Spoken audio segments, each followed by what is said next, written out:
নমস্কার। বেঙ্গল ইন্ডিয়া নিউজের প্রতিবেদন। আজকের বিষয়, মা দুর্গা চুপচাপ চলে গেল, অসুর দমন হলো কোথায়? মা দুর্গা চুপচাপ চলে গেল, অসুর দমন হলো কোথায়? হয়তো বলবেন একজন নাস্তিকের মতো কথা বলছি, কিংবা তিরস্কার সুরে মা দুর্গার প্রতি সুপ্ত ক্রোধ প্রকাশ করছি, কিংবা কেউ বলবেন গভীর অনুরাগের কথা, অন্যায় কথা, অবিবেচ্য কথা। যাই হোক, তবু তো কথা। মা দুর্গা চুপচাপ চলে গেল, অসুর দমন হলো কোথায়? কিন্তু এক অনুরাগী ভক্তের আক্ষেপ বলতে পারেন এটা। মা দুর্গার একজন অনুরাগী ভক্তের আক্ষেপ বা প্রশ্ন বলুন, তা হলো মা দুর্গা চুপচাপ চলে গেল, অসুর দমন হলো কোথায়?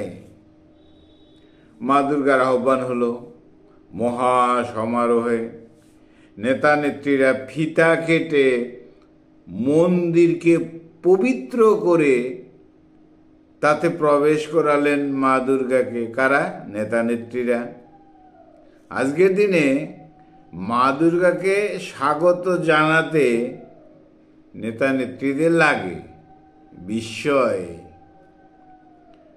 কোটি কোটি টাকা খরচ করা হলো, মা দুর্গা চালকলা খেয়ে অসুর সমেত বিদায় হলো।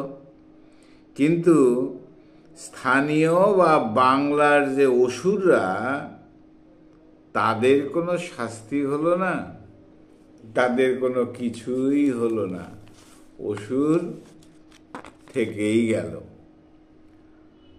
আমার তো মনে হয় এসব মা দুর্গার দেবতা অসুর খেলা, কাজের কাজ কিচ্ছু নয়। হয়তো মা দুর্গা অসুরদের ছুট দিয়েছে, কিংবা অসুর দেখে মা দুর্গা ভয় পায়, কিংবা অসুরদের সাথে আতাত হয়ে গেছে। কার? মা দুর্গার। মা দুর্গা আর অসুর আতাত হয়ে গেছে। সত্যযুগের মা দুর্গা অসুরকুলকে চিনতেই পারছে না। কাল্পনিক অসুর বা বাস্তবের অসুরদের তো চিনতেই পারছে না। মায়ের অসুর অ্যাক্টিভিটিস নিয়ে আরো পড়াশোনা করা উচিত, মানে জ্ঞানগম্যি রাখা উচিত। মা দুর্গার এই বর্তমানের যে অসুরদের অ্যাক্টিভিটিস, তা নিয়ে অনেক অনেক স্পাই রাখতে হবে, তা না হলে মা দুর্গার কাছে মেসেজটা যাবে না। যাই হোক, কিংবা এমন হতে পারে বাবা ভোলানাথ মা দুর্গাকে না করে দিয়েছে, অসুরদের নিয়ে ভাবতে হবে না, অসুরদের খোলা ময়দানে ছুট দেওয়া রয়েছে, এমনও হয়তো নির্দেশ রয়েছে। অতএব নো অসুর দমন। চালকলা খাও, কৈলাসে চলে যাও।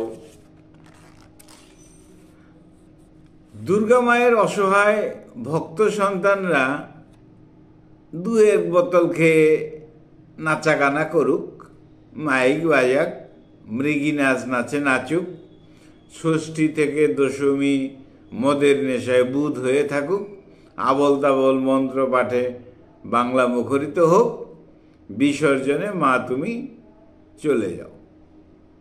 এই তো পরিস্থিতি। তবে অসুর দমন বিষয়টি একেবারেই চ্যাপ্টার ক্লোজড। অসুর দমন বিষয়টি চ্যাপ্টার ক্লোজড। এখন কোর্টের মধ্যে যেমন দেখা যায়, যারা অসুর তাদের তেমন বিচার হয় না। ঠিক মায়ের বিচারালয়েও ঠিক এরকম, অসুর দমনের চ্যাপ্টার ক্লোজড। ভাবতে অবাক লাগে যে মা দুঃখ বিনাশিনী, বিপদ তারিণী, দশভুজা মা, তিনি অসুর দেখে ভয় পান। বিশেষ করে বাংলার অসুর দেখে ভীত, আতঙ্কিত, তেমনটি তো মনে হচ্ছে। তাহলে প্রশ্ন হলো, মা দুর্গা তার সন্তানদের জন্য কি করে গেলেন? মা দুর্গাকে যারা আরাধনা করছে, যে সন্তানরা, যে ভক্তরা, যে অনুরাগীরা, তাদের সিকিউরিটির জন্য, তাদের নিরাপত্তার জন্য মা দুর্গা কি করে গেলেন? বাংলার কোটি কোটি অসুর যেমন ছিল তেমনই আছে, তেমনই থেকে গেল। অসুর রাজ বলবৎ থাকলো, থাকবে, চলবে। তাহলে মা দুর্গা করলেনটা কি? প্রশ্ন তো আসাই উচিত। মায়ের কত শক্তি, দুর্গেশ নন্দিনী, বিপদ নাশিনী, কিন্তু অসুর দেখে ভয় পান, অসুর দেখে হতভম্ব। তাই মায়ের প্রতি প্রার্থনা, হে মা, যদি অসুর দমন না করতে পারো, বাংলার অসুর দমন না করতে পারো, বাস্তবে অসুর দমন না করতে পারো, মা দুর্গা তুমি এই ধরাধামে আর এসো না। কারণ এইভাবেই যদি চলতে থাকে, অসুররা তোমাকে অপমান করছে, আরো করবে ভবিষ্যতে। আর আমরা সন্তান হিসাবে মায়ের অপমান তো সহ্য করতে পারি না। কেমন করে সহ্য করব? কিভাবে সহ্য করব? বড় আশা ছিল, অন্ততপক্ষে পটলা, জগাই, কেলটু, ঘুষখোর, দুর্নীতিবাজ, রেপিস্টদের মতো অসুরদেরকে অন্তত 2-4 জনকে মা দমন করবে। কিন্তু কই, কিছুই হলো না। অসুর থেকেই গেল, মহানন্দেই থেকে গেল। যাই হোক, দেবগুরুদের শক্তিতে জন্ম তোমার মা দুর্গা। তুমি দুর্গতি নাশিনী, বিজয়িনী। এইসব বিশেষণ ধুয়ে তো আর আমরা জল খাবো না। বিশেষণ তো বড় বড় লাগিয়েছ, দুর্গতি নাশিনী, বিজয়িনী, বিপত্তারিণী, কাত্তায়িনী, কত কিছু। মা, তোমার এই কামিং গোয়িং যুগ যুগ ধরে চলে আসছে, চলে থাকবে। তুমি একবার যাচ্ছ, আবার আসছো, কৈলাসে যাচ্ছ, ধরাধামে আসছো, অর্থাৎ বাংলায় আসছো, এটা কামিং গোয়িং, এটা চলবেই, চলছে। কিন্তু বাস্তব অসুরদের ডিএনএ তুমি বুঝবে না, বুঝতে পারো না, তার কোনো প্রমাণও মিলেনি। অতএব তোমাকে কিন্তু একটু ভাবতে হবে। এখন শুধু অসুরদের নিয়ে আতঙ্কিত হবে, তোমার সন্তানদের কথা ভাববে না। তাই বলা হচ্ছে, মা দুর্গা চুপচাপ চলে গেল, অসুর দমন হলো কোথায়? বাঙালি ধর্মভীরু বলা হয়, বাঙালি দেবদেবীর উপর বিশ্বাস করে, এমনও বলা হয়। কিন্তু মা দুর্গার অসুর দমনের নাটক দেখে অনেক বাঙালি, যাদেরকে নিন্দুক বলা হচ্ছে, তারা কিন্তু হতাশ। লক্ষ লক্ষ অসুরের একজনেরও কিচ্ছু হয়নি, হবেও বলে মনে হয় না। তাহলে মা দুর্গা তুমি কি করলে? তাই বলা হচ্ছে, অপ্রিয় হলেও সত্যি, যে মা দুর্গা তুমি চুপচাপ চলে গেলে, অসুর দমনটা হলো কোথায়?